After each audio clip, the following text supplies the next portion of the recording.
नमस्कार बंधुगण बंधु माने आपण माने समस्त को आज ज्योतिष कार्यक्रम को स्वागत। आज ज्योतिष कार्यक्रमटी सिंह राशि व्यक्ति विशेष मानक पई बहुत गुरुत्वपूर्ण अटे, बहुत ही खास अटे। कारण आज वीडियो रे आमे माने जानिबा सिंह राशि व्यक्ति विशेष मानक पई एही अगस्त 2025 टी किपरि रहिछि। सिंह राशि मासिक राशिफल उपरे आलोचना करिबा। सिंह राशि व्यक्ति विशेष मानकर स्वास्थ्य, शिक्षा, प्रेम संपर्क, वैवाहिक जीवन, भाग्य, क्यारियर एवं व्यापार वाणिज्यर स्थिति किपरि रहिबो एही अगस्त 2025 रे से विषय रे विस्तार भाव में आलोचना करिबा। नवग्रहंकर स्थिति मध्य देखिबा। नवग्रह केउं प्रकारर फल प्रदान करिबारे सक्षम हेबे, शेषरे अशुभत्व प्रदान करुथुबा ग्रह मानक मध्यरु किछि विशेष प्रतिकार मध्य आमे वीडियोर शेष रे जानिबा। सेथिपाई आपण मानकर जदि सिंह राशि होइथाए तेबे वीडियोटी को स्किप न करी थरे मात्र शेष पर्यंत निश्चिंत देखंतु एवं वीडियो को गोटे लाइक करी चैनल टी को सब्सक्राइब कर दियंतु एवं कमेंट बॉक्स रे भक्ति एवं श्रद्धार सहित जय जगन्नाथ, जय माँ लक्ष्मी अवश्य लिखि दियंतु। तो बंधु माने आसंतु आरंभ करिबा आज रही कार्यक्रम को, जहाँकि जन्म राशि एवं चंद्र राशि उपरे संपूर्ण आधारित अटे। तेबे राशि चक्रर 12 गोटी राशि मध्यरु पंचम राशि हेउची सिंह राशि एवं सिंह राशिर राशियाधिपति हेउछंती सूर्य। तो बंधु माने एही अगस्त मास आरंभ रे आपणकर कुंडली रे नवग्रहंकर स्थिति किपरि रहिछि सर्वप्रथमे आमे जानिबा। केतु आपणकर प्रथम भाव रे विराजमान अछंती, मंगल आपणकर द्वितीय भाव रे विराजमान अछंती, राहु आपणकर सप्तम भाव रे विराजमान अछंती, शनि आपणकर अष्टम भाव रे विराजमान अछंती, गुरु एवं शुक्र आपणकर एकादश भाव रे विराजमान अछंती, बुध एवं सूर्य आपणकर द्वादश भाव रे विराजमान अछंती। तो बंधु माने सर्वप्रथम आसंतु जानि नेबा आपणकर स्वास्थ्य किपरि रहिबो एही अगस्त मास 2025 रे। तेबे बंधु माने कुंडलीर प्रथम भावटी होइथाय आपणकर स्वास्थ्यर भाव, आपणकर इम्यूनिटी सिस्टम रो भाव। आपणकर प्रथम भावर अधिपति हेउचंती सूर्य। तो सूर्य आपणक कुंडलीर द्वादश भाव रे विराजमान अछंती। तेबे 17 अगस्त पूर्वरु आपणको आपणकर स्वास्थ्य प्रति विशेष ध्यान देबार अछि, कारण 17 अगस्त पर्यंत सूर्य आपणकर द्वादश भाव रे रहिबे। तो बंधु माने कुंडली रे द्वादश भावटी को एते भल बोली विचार करा जाय नथाए। द्वादश भावटी होइथाय त्रिक भाव, रोगर भाव। तेणु जेतेबेले आपणकर प्रथम भावर अधिपति द्वादश रे विराजमान अछंती, आपणकर इम्यूनिटी सिस्टम टिके डाउन रहिबो, आपण निजको दुर्बल अनुभव करिवे। तेणु आपण निजर खाद्यपेय प्रति विशेष ध्यान रखिबार अछि। आपण जेते पारिबे हेल्दी फूड खाइबा पई चेष्टा करंतु। तेणु ए सबु आपण 17 अगस्त पर्यंत टिके देखि जगी रखी चलिबे। तापरे सूर्य आपणकर प्रथम भाव को चली आसिबे। एहा परे आपण आपणकर स्वास्थ्य रे एक सकारात्मक परिवर्तन देखिबा पई पाइबे। एबे आसंतु जानि नेबा आपणकर शिक्षा क्षेत्र किपरि रहिबो एही अगस्त मास 2025 रे। तो बंधु माने कुंडलीर पंचम भावटी होइथाय आपणकर शिक्षा क्षेत्रर भाव। तो आपणकर पंचम भावर अधिपति हेउचंती देवगुरु बृहस्पति। तो गुरु आपणको कुंडलीर एकादश भाव रे विराजमान अछंती एवं सप्तम दृष्टि रे गुरु आपणकर सीधा सड़क पंचम भाव को दृष्टि देउछंती। तो पाठपढ़ा आपणकर बहुत भल रहिबो, कारण गुरु निजर स्वगृह को देखुचंती। यह व्यतीत शुक्रंकर दृष्टि मध्य आपणकर पंचम भाव उपरकू रहुची। दुईटी शुभ ग्रहंकर दृष्टि आपणकर पंचम भाव उपरकू रहुची। सूर्य मध्य आपणकर प्रथम भाव को गोचर करिवे। तेणु पाठपढ़ा आपणकर भल रहिबो। 17 अगस्त परे आपणकर पाठपढ़ा आहुरी अधिक भल रहिबो। तेणु 17 अगस्त परे जदि आपणकर कोनोसी एग्जाम रहिछि तो एग्जाम आपणक पई बहुत भल रहिबो। जदि आपण गवर्नमेंट एग्जाम पई प्रिपरेशन हेउछंती किंबा कॉम्पिटिटिव एग्जाम पई आपण प्रिपरेशन हेउछंती, सेथिरे आपनको सफलता प्राप्ति हेबो। तेबे पाठपढ़ा रिलेटेड आपण कोनोसी भी डिसीजन नेबा को चाहुचंती, किछि स्टेप नेबा को चाहुचंती, तो 17 अगस्त परे ताहा आपण नियंतु। आपणक पई समय बहुत अधिक भल रहिबो। एबे आसंतु जानि नेबा आपणकर प्रेम जीवन किपरि रहिबो एही अगस्त मास 2025 रे। ତେବେ ବନ୍ଧୁମାନେ କୁଣ୍ଡଳୀର ପଞ୍ଚମ ଭାବଟି ଶିକ୍ଷାର ଭାବ ହେବା ସହିତ ପଞ୍ଚମ ଭାବଟି ହୋଇଥାଏ ଆପଣଙ୍କର ପ୍ରେମ ଜୀବନର ଭାବ, ଆପଣଙ୍କର ସନ୍ତାନର ଭାବ। ତ ଆପଣଙ୍କର ପଞ୍ଚମ ଭାବର ଅଧିପତି ହେଉଛନ୍ତି ଦେବଗୁରୁ ବୃହସ୍ପତି। ତ ଗୁରୁ ଆପଣଙ୍କର ଏକାଦଶ ଭାବରେ ବିରାଜମାନ ଅଛନ୍ତି ଏବଂ ସପ୍ତମ ଦୃଷ୍ଟିରେ ଆପଣଙ୍କର ପଞ୍ଚମ ଭାବକୁ ଦୃଷ୍ଟି ଦେଉଛନ୍ତି। ଶୁକ୍ରଙ୍କର ଦୃଷ୍ଟି ମଧ୍ୟ ଆପଣଙ୍କର ପଞ୍ଚମ ଭାବ ଉପରକୁ ରହୁଛି। ଏହା ବ୍ୟତୀତ ଶନି ମଧ୍ୟ ଆପଣଙ୍କର ପଞ୍ଚମ ଭାବକୁ ଦୃଷ୍ଟି ଦେଉଛନ୍ତି। ତେଣୁ ଏହା ଦ୍ୱାରା ଆପଣଙ୍କର ପାର୍ଟନରଙ୍କର ମୁଡ୍ ସୁଇଂ ହୋଇପାରେ, ସେ ଟିକେ ମୁଡି ସ୍ୱଭାବର ରହିପାରନ୍ତି। ବେଳେବେଳେ ଆପଣଙ୍କର ପାର୍ଟନର ବହୁତ ଭଲ ରହିବେ, ଆପଣଙ୍କ ସହିତ ବହୁତ ଭଲ ଭାବରେ କଥାବାର୍ତ୍ତା କରିବେ, ଆପଣଙ୍କୁ ବହୁତ ଭଲ ପାଇବେ, କିନ୍ତୁ ବେଳେବେଳେ ସେ ବହୁତ ଜିଦିଆ ମଧ୍ୟ ହୋଇଯିବେ। ଶନିଙ୍କର ଦୃଷ୍ଟି ଆପଣଙ୍କର ପଞ୍ଚମ ଭାବ ଉପରକୁ ରହୁଛି। ବେଳେବେଳେ ସେ ନିଜର ଭୁଲକୁ ବୁଝିପାରିବେ ଏବଂ 16 ଅଗଷ୍ଟ ପର୍ଯ୍ୟନ୍ତ ଯେତେବେଳେ ସୂର୍ଯ୍ୟ ଗୁରୁଙ୍କର 1/12ର କନେକ୍ସନ୍ ବନୁଅଛି, ତ 16 ଅଗଷ୍ଟ ପର୍ଯ୍ୟନ୍ତ ଆପଣଙ୍କ ମଧ୍ୟରେ ଟିକେ ମିସ୍ଅଣ୍ଡରଷ୍ଟାଣ୍ଡିଂ ଦେଖାଦେଇପାରେ। କିନ୍ତୁ 17 ଅଗଷ୍ଟ ଠାରୁ ସୂର୍ଯ୍ୟ ଯେତେବେଳେ ଆପଣଙ୍କର ପ୍ରଥମ ଭାବରେ ଗୋଚର କରିବେ, ତ ଆପଣଙ୍କର ପ୍ରେମ ଜୀବନ ବହୁତ ଭଲ ରହିବ। ପୂର୍ବରୁ ଆପଣଙ୍କ ମଧ୍ୟରେ ଯାହା ବି କିଛି ମିସ୍ଅଣ୍ଡରଷ୍ଟାଣ୍ଡିଂ ଥିବ, ମିସ୍କମ୍ୟୁନିକେସନ୍ ହୋଇଥିବ, ସେ ସବୁର ସମାଧାନ ହୋଇଯିବ। ଆପଣଙ୍କ ମଧ୍ୟରେ ଯଦି କଥାବାର୍ତ୍ତା ବନ୍ଦ ହୋଇଯାଇଥିଲା, ତ ପୁନର୍ବାର ଆପଣଙ୍କ ମଧ୍ୟରେ ପ୍ୟାଚଅପ୍ ହୋଇଯିବ। ଯେକୌଣସି ବି ସମସ୍ୟା ଆପଣଙ୍କ ମଧ୍ୟରେ ଲାଗି ରହିଥିଲା, ସେ ସବୁ ଦୂର ହୋଇଯିବ। ତେବେ 16 ଅଗଷ୍ଟ ପର୍ଯ୍ୟନ୍ତ ଆପଣଙ୍କୁ ଆପଣଙ୍କର ପ୍ରେମ ଜୀବନରେ ଟିକେ ବିଶେଷ ଧ୍ୟାନ ଦେବାର ଅଛି, ଯେପରି କୌଣସି ପ୍ରକାର ଆର୍ଗୁମେଣ୍ଟ ନ ହୁଏ ସେଥିପ୍ରତି ବିଶେଷ ଧ୍ୟାନ ଦେବାର ଅଛି।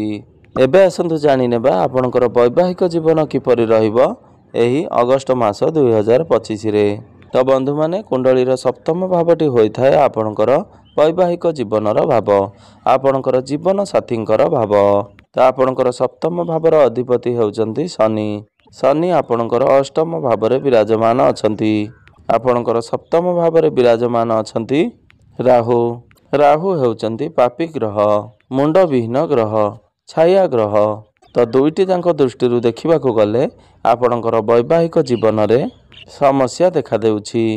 ରାହୁ ଆପଣଙ୍କ ମଧ୍ୟରେ ମିସ୍ଅଣ୍ଡରଷ୍ଟାଣ୍ଡିଂ କ୍ରିଏଟ୍ କରାଇବେ, ଆପଣଙ୍କ ମଧ୍ୟରେ ମିସ୍କମ୍ୟୁନିକେସନ୍ କରାଇବେ, ଅଯଥା କଥାକୁ ନେଇ ଆପଣଙ୍କ ମଧ୍ୟରେ ସମସ୍ୟା ଦେଖାଦେବ, ଆପଣଙ୍କ ମଧ୍ୟରେ କଳି ଝଗଡ଼ା ଲାଗିବ, କିମ୍ବା ଆପଣଙ୍କର ସ୍ୱାମୀ କିମ୍ବା ଆପଣଙ୍କର ସ୍ତ୍ରୀଙ୍କର ସ୍ୱାସ୍ଥ୍ୟରେ କିଛିଟା ସମସ୍ୟା ଦେଖାଦେଇପାରେ। ଆଲାର୍ଜି, ଇନଫେକ୍ସନ୍, ଥଣ୍ଡା, କାଶ, ଜ୍ୱର ଭଳି ଏହିଭଳି ସମସ୍ୟା ଦେଖାଦେଇପାରେ। କାରଣ ଆପଣଙ୍କର ସପ୍ତମ ଭାବର ଅଧିପତି ଶନି ଆପଣଙ୍କ କୁଣ୍ଡଳୀର ଅଷ୍ଟମ ଭାବରେ ବିରାଜମାନ ଅଛନ୍ତି। କୁଣ୍ଡଳୀର ଅଷ୍ଟମ ଭାବଟିକୁ ଏତେ ଭଲ ବୋଲି ବିଚାର କରାଯାଇନଥାଏ, କାରଣ ଅଷ୍ଟମ ଭାବଟି ହୋଇଥାଏ ରୋଗର ଭାବ। ଆପଣଙ୍କର ଜୀବନସାଥୀ ଟିକେ ଚିଡ଼ିଚିଡ଼ା ସ୍ୱଭାବର ହୋଇଥାନ୍ତି, ଛୋଟ ଛୋଟ କଥାରେ ଅଧିକ ରିଆକ୍ଟ କରିପାରନ୍ତି। ତ ଆପଣଙ୍କର ବୈବାହିକ ଜୀବନରେ ଅନେକ ପ୍ରକାର ସମସ୍ୟା ଦେଖାଦେଉଛି। ତେଣୁ ଏଥିପାଇଁ ଆପଣଙ୍କ ମଧ୍ୟରେ କିଛି ପ୍ରତିକାର କରିବା ଉଚିତ। ପ୍ରତିକାର ଆମେ ଭିଡ଼ିଓର ଅନ୍ତରେ ଜାଣିବା। ଏବେ ଆସନ୍ତୁ ଜାଣିନେବା ସବୁଠାରୁ ମହତ୍ତ୍ୱପୂର୍ଣ୍ଣ ବିଷୟବସ୍ତୁ, ଆପଣଙ୍କର ଭାଗ୍ୟ, କ୍ୟାରିୟର ଏବଂ ବ୍ୟାପାର ବାଣିଜ୍ୟର ସ୍ଥିତି କିପରି ରହିଛି ଏହି ଅଗଷ୍ଟ ମାସ 2025ରେ। ତ ବନ୍ଧୁମାନେ, କୁଣ୍ଡଳୀର ନବମ ଭାବଟି ହୋଇଥାଏ ଆପଣଙ୍କର ଭାଗ୍ୟର ଭାବ।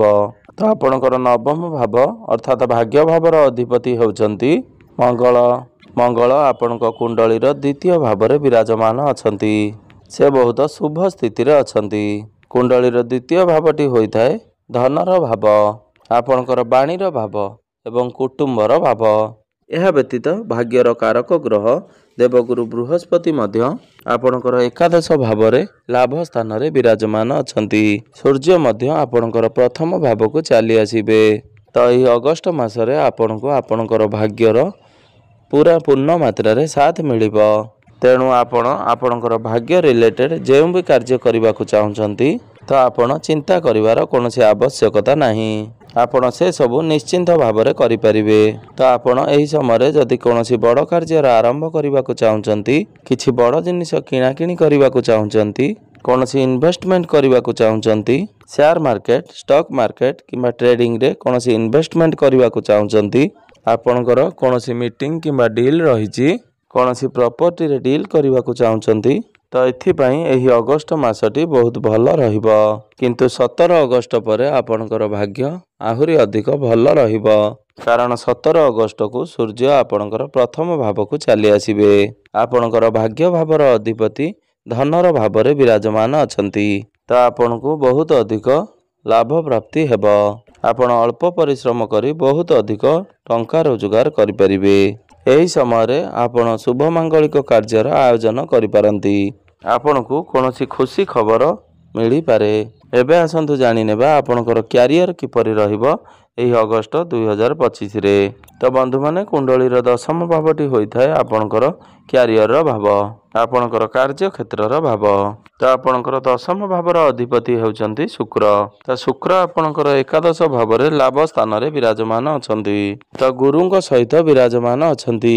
ତ ଆପଣ ରେସ୍ପନ୍ସିବିଲିଟିକୁ ବହୁତ ଭଲ ଭାବରେ ଗ୍ରହଣ କରିବେ। ମଙ୍ଗଳ ଆପଣଙ୍କର ଦ୍ୱିତୀୟ ଭାବରେ ଥିବା କାରଣରୁ ଆପଣଙ୍କୁ ଆପଣଙ୍କର ବାଣୀ ଉପରେ ନିୟନ୍ତ୍ରଣ ରକ୍ଷା କରିବାକୁ ହେବ। କେତୁ ଆପଣଙ୍କର ପ୍ରଥମ ଭାବରେ ଥିବା କାରଣରୁ ଆପଣ ବହୁତ ରହସ୍ୟମୟୀ ହୋଇଯିବେ। ତ କାମକୁ ନେଇ ଆପଣ ପ୍ରାକ୍ଟିକାଲ ରହିବେ। ତ ଆପଣ ନିଜ ହିସାବରେ କାମ କରିବାକୁ ପସନ୍ଦ କରିବେ। ଅନ୍ୟ କାହାର ଉପଦେଶକୁ ଗ୍ରହଣ କରିବାକୁ ଆପଣ ପସନ୍ଦ କରିବେ ନାହିଁ। 17 ଅଗଷ୍ଟକୁ ଯେତେବେଳେ ସୂର୍ଯ୍ୟ ଆପଣଙ୍କର ପ୍ରଥମ ଭାବକୁ ଚାଲି ଆସିବେ, ତ କାର୍ଯ୍ୟକ୍ଷେତ୍ରରେ ଆପଣ ପ୍ରଶଂସିତ ହେବେ। ତ ଆପଣଙ୍କର କ୍ୟାରିୟରରେ ପ୍ରମୋସନ୍ ହୋଇପାରେ। ଆପଣଙ୍କୁ କ୍ୟାରିୟରରେ କୌଣସି ବଡ଼ ଆଚିଭମେଣ୍ଟ ମିଳିପାରେ। ତ ଆପଣଙ୍କର କାମ କାର୍ଯ୍ୟ ମଧ୍ୟ ବହୁତ ଭଲ ରହିବ। ତ ଶନିଙ୍କର ଦୃଷ୍ଟି ଆପଣଙ୍କର ଦଶମ ଭାବ ଉପରକୁ ରହୁଛି। ତ ଆପଣଙ୍କୁ ହାର୍ଡୱାର୍କ କରିବାକୁ ପଡ଼ିବ, କିନ୍ତୁ ଆପଣ ସେସବୁ କରି ମଧ୍ୟ ନେବେ। ତ ଏହି ଅଗଷ୍ଟ ମାସରେ ଆପଣଙ୍କର କ୍ୟାରିୟର ବହୁତ ଭଲ ରହୁଛି। ତ ବର୍ତ୍ତମାନ ଆପଣଙ୍କ ରାଶିରେ ଶନି ଅଢ଼େଇ ଚାଲୁଅଛି। ତେଣୁ ଆପଣଙ୍କର କୁଣ୍ଡଳୀରେ ଶନିଙ୍କର ସ୍ଥିତି କିପରି ରହିଛି ତାହା ସବୁଠାରୁ ଗୁରୁତ୍ୱପୂର୍ଣ୍ଣ ଅଟେ। କାରଣ ଶନିଙ୍କର ସ୍ଥିତି ଆପଣଙ୍କର ଜନ୍ମକୁଣ୍ଡଳୀରେ ଭଲ ରହିଥାଏ। ତ ଏହି ସମୟ ଆପଣଙ୍କ ପାଇଁ ଗୋଲ୍ଡେନ୍ ପିରିୟଡ଼ ହେବ। ଆପଣ କାମ କାର୍ଯ୍ୟରେ ବହୁତ ଅଧିକ ଉନ୍ନତି କରିବେ। ଆପଣଙ୍କୁ ବହୁତ କିଛି ଆଚିଭମେଣ୍ଟ ମିଳିବ। କିନ୍ତୁ ଯଦି ଶନିଙ୍କର ସ୍ଥିତି ଆପଣଙ୍କର ଜନ୍ମକୁଣ୍ଡଳୀରେ ଖରାପ ରହିଥାଏ, ତ ଆପଣଙ୍କ ମଧ୍ୟରେ ଶଙ୍କା ବଢ଼ିବ। କାମର ପ୍ରେସର ଆପଣଙ୍କ ଉପରେ ବଢ଼ିଯିବ। ଆପଣଙ୍କର ବିରୁଦ୍ଧରେ ଆପଣଙ୍କ କାର୍ଯ୍ୟକ୍ଷେତ୍ରରେ ପଲିଟିକ୍ସ ହେବ। ତେଣୁ ଆପଣଙ୍କର ଜନ୍ମକୁଣ୍ଡଳୀରେ ଶନିଙ୍କର ସ୍ଥିତି ବର୍ତ୍ତମାନ କିପରି ରହିଛି ତାହା ହିଁ ସବୁଠାରୁ ଗୁରୁତ୍ୱପୂର୍ଣ୍ଣ ଅଟେ। ନଚେତ୍ ଗ୍ରହମାନଙ୍କର ଗୋଚର ହିସାବରେ ଏହି ଅଗଷ୍ଟ ମାସରେ ଆପଣଙ୍କର କ୍ୟାରିୟର ବହୁତ ଭଲ ରହୁଛି। ଯଦି ଆପଣଙ୍କ ମଧ୍ୟରେ କୌଣସି ଚାକିରି ନାହିଁ, ଚାକିରି କରିବାର ବହୁତ ଭଲ ସୁଯୋଗ ରହୁଅଛି। ବହୁତ ବଡ଼ ସମ୍ଭାବନା ରହୁଛି। ତେଣୁ ଆପଣ ନିଜ ତରଫରୁ ଚେଷ୍ଟା ଜାରି ରଖନ୍ତୁ। ବ୍ୟାପାର ବାଣିଜ୍ୟର କଥା ହେବା ଯଦି, ତ ଏହି ଅଗଷ୍ଟ ମାସଟି ଆଭରେଜ ରହିବ। ବହୁତ ବେଶୀ ଭଲ ନୁହେଁ କିମ୍ବା ବହୁତ ବେଶୀ ଖରାପ ନୁହେଁ। ତ ବୁଧ ଆପଣଙ୍କର ଦ୍ୱାଦଶ ଭାବରେ ଅଛନ୍ତି। ତେଣୁ ବିଜନେସରେ ଆପଣଙ୍କର ଖର୍ଚ୍ଚ ବଢ଼ିବ। ତ ବ୍ୟାପାର ବାଣିଜ୍ୟ ପାଇଁ ଏହି ସେପ୍ଟେମ୍ବର ମାସଟି ବହୁତ ଭଲ ରହିବ। ଆପଣ ଠିକ୍ ଭାବରେ ଡିସିସନ୍ ମଧ୍ୟ ନେଇପାରିବେ ନାହିଁ। ତ ବନ୍ଧୁମାନେ, ଏବେ ଆସନ୍ତୁ ଜାଣିନେବା କିଛି ବିଶେଷ ପ୍ରତିକାର ବିଷୟରେ। ଯେଉଁ ପ୍ରତିକାର ଗୁଡ଼ିକ କରିବା ଦ୍ୱାରା ଆପଣଙ୍କର ଯେଉଁ ଅଶୁଭତ୍ୱ ରହୁଛି ସେଗୁଡ଼ିକ ଖଣ୍ଡନ ହୋଇ ଆପଣଙ୍କୁ ଶୁଭ ଫଳ ପ୍ରାପ୍ତି ହେବ।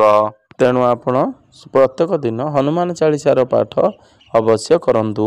ପ୍ରତ୍ୟେକ ଦିନ ଉଦିତ ସୂର୍ଯ୍ୟଙ୍କୁ ତମ୍ବା ପାତ୍ରରେ ଜଳାର୍ଘ୍ୟ ଅର୍ପଣ କରନ୍ତୁ। ପ୍ରତ୍ୟେକ ଦିନ ସୂର୍ଯ୍ୟଙ୍କର ବୀଜ ମନ୍ତ୍ରର ଜପ 108 ଥର ଅବଶ୍ୟ ଜପ କରନ୍ତୁ। ଆପଣଙ୍କର ବୈବାହିକ ଜୀବନ ପାଇଁ ଆପଣ ପ୍ରତ୍ୟେକ ଦିନ ଶନିଙ୍କର ବୀଜ ମନ୍ତ୍ରର ଜପ 108 ଥର ଜପ କରନ୍ତୁ। ଏହା ସହିତ ଆପଣ ପ୍ରତ୍ୟେକ ଦିନ ପକ୍ଷୀମାନଙ୍କୁ ଖାଇବା ପାଇଁ କିଛି ଖାଦ୍ୟ ଦିଅନ୍ତୁ। ତ ବନ୍ଧୁମାନେ, ଆପଣଙ୍କର ଜୀବନ ମଙ୍ଗଳମୟ ହେଉ, ଏହା ହିଁ ଈଶ୍ୱରଙ୍କ ନିକଟରେ ମୋର ଏତିକି ପ୍ରାର୍ଥନା।